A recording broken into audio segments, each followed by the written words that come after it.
Okay, Manchester City have beaten Inter Milan 1-0 in this year's Champions League final. Guardiola has finally achieved the objective that he stated a few years ago when he signed his contract extension, that his goal was to win the Champions League with Manchester City.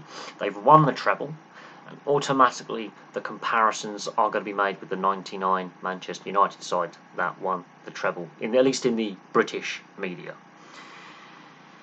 The game itself, tale of two halves. The first half was very, very cagey, very few opportunities. Haaland and De Bruyne had a good sight of goal each. De Bruyne's injury is an ongoing concern, his ongoing fitness. That's the second Champions League final where he's failed to complete the match, going off injured. No one's near him. He just pulls up with a low. It's going to be a low-grade hamstring, but he tries to plug on for a few more minutes, and it's kind of obvious that he's not going to be able to complete the first half. So he's subbed off, on 35 minutes and he's replaced by Phil Foden. I honestly think that tactical substitution is key, even though it's an injury replacement. I think they were going to bring on Phil Foden anyway at some point in the game. The fact he's come on earlier than anticipated actually does change the game and injects a bit more pace into the Man City midfield, because Inter Milan were hunting in packs. They were really disrupting the flow of the game. Man City couldn't dictate, when they had possession, the pace of the game. The second half, the game comes to life as the second half wears on. Rodri's goal is fantastic. It's fantastic. Very similar to Gundogan's goal, second goal in the FA Cup final against Manchester United. It brings the game to life, because now Inter Milan are no longer containing Man City. They've got to chase Man City. And Inter Milan throw the kitchen sink at Manchester City. And Manchester City defensively had some moments in this game. Very, very sloppy in defence. They had some moments. Inter Milan had their moments as well. So there were some defensive lapses in this game that could have proved costly. They weren't. DeMarco's had a good header hit the bar. Lukaku's got in the way of a shot from his own teammate. Lukaku's had a save off the line. Ederson has pulled off some good saves late on in the second half to keep it at 1-0, to stop it going to penalties. Both managers were very, very, very agitated on the touchline. Simone Inzaghi, the lesser of the two Inzaghi brothers, better manager than he was a player. His brother, better player than he was a manager. He's getting passionate. Guardiola's getting passionate. They can see the tension in this game. Was it the best game ever? No. Was it a game full of tension? Absolutely. Was the atmosphere in the stadium fantastic? Yes, it was. Inter Milan were good value for money.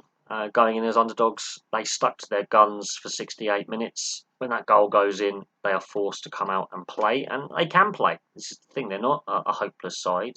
They have won a lot of silverware themselves. They have a great record in Europe, and they did challenge Man City. Man City, while the possession stats are all in their favour, Inter Milan created more chances and had more chances on goal. So that is a very interesting stat to take out of this game. Obviously, Man City have their off-field issues with UEFA and the Premier League, and that's been ongoing. Now, that could have a bearing on their future going forward, but Guardiola stated he wanted to win the Champions League with this club, and put it to bed that he could only do it with a stacked Barcelona side, because he failed at Bayern Munich to win the Champions League. He's finally, as a manager, won the Champions League with Man City. He failed 2 years ago when they were favourites against Chelsea, when Tuchel pulled off a tactical masterclass. And for a lengthy period in this game, you're thinking Inzaghi's pulled off a tactical masterclass against Man City, with the way they were frustrating them, breaking up the play, and actually creating more chances themselves and looked dangerous on the counter-attack. Man City do not look comfortable defensively. And you can see there were some nerves with this side. Now, they have achieved this treble. Can they kick on and do it again? Can they repeat? Can they win the Champions League again? Can they add to this trophy? Can they do what only one other English side has done prior, when winning their first European Champions League trophy and winning their second the following season, which is Nottingham Forest? Now, Liverpool have won many. We know this. Liverpool dominated in the 80s. But Nottingham Forest, as far as I know, were the first English side to win back-to-back European titles. Can Man City repeat what Nottingham Forest did in the late 70s, early 80s, and win back-to-back European titles. That will be the true test of this great Man City side, because for all their off-field issues that they have, on the field they have been dominant for the best part of a decade. They finally achieved a European success, which has taken over 50-odd years to get a second European trophy. I think the last European trophy they won was the Cup Winners' Cup, beginning of the 70s, so it's taken a very, very long time. And I think Guardiola has now put that debate to bed, where obviously he inherited a stacked Barcelona side and achieved 2 Champions League titles with Barcelona. He failed with Bayern Munich to win the Champions League. I think he's put that narrative to bed for now. Obviously, the English media or the British media are going to make comparisons with that 99 treble winning Man United side. And maybe you can make comparisons with the great Nottingham Forest side of the early 80s, Aston Villa of the early 80s, Liverpool of the 80s with their success in Europe as well. And those comparisons in the media are going to be made. Could they win a second Champions League title in back-to-back seasons? That's going to be interesting. Can they compete for 4 trophies next year? Could they do a quadruple? This is the debate about Man City: is how long are they going to be dominant? How long is Guardiola going to stick around? The match itself, was it the best match I've seen? No. I've seen better European finals.